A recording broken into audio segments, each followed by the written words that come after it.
গত 14 তারিখ সন্ধ্যাবেলায় সোমনাথ কলকাতায় গেছিল। তখন ফিরছে, ফিরে বাড়ির সামনে এসে বলছে যে রাখি একটা খুব ভীষণ বিচ্ছিরি একটা খবর আছে।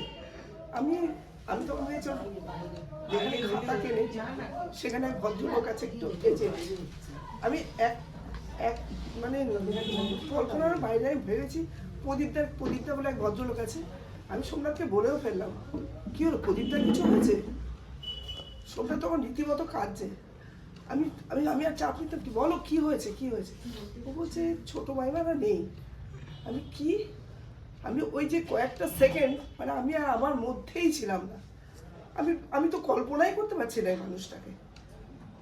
তারপরে সেই মুহূর্তটা যে কিভাবে কাটিয়েছি, কারণ মাইমা এতটা ভালোবেসেছে। ভাগনা ভাগ্নিকে যে এতটা মাইমা ভালোবাসতে পারে, এটা মাইমাকে না দেখলে কেউ বিশ্বাস করবে না। গত বছর আমাদের বাড়িতে গিয়েছিল, মাইমা গলা জড়িয়ে ধরে কত কথা বলছে। আমার ছেলেরা যখন পাশ করলো, আমার ভাইজি আমার মাইমা ফোন করে বললো ওদেরকে ডাকবি, ওদেরকে সম্বর্ধনা দেবো। এই প্রতিটা মুহূর্ত মাইমার কথা এত মনে পড়ে। ইভেন তখন ক্লাস 9-10-এ পড়ি, মাইমা কিন্তু আমাকে টিউশন ফিস দিয়ে গেছে। এইগুলো তো ভোলার না। সব সময় প্রতিটা মুহূর্ত ফোন করে কথা।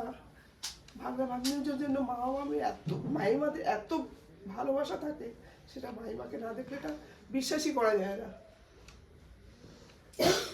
মাইমার মৃত্যুটাকে একদম মেনে নিতে পারছি না, কিন্তু সব কিছু মানতে হয়।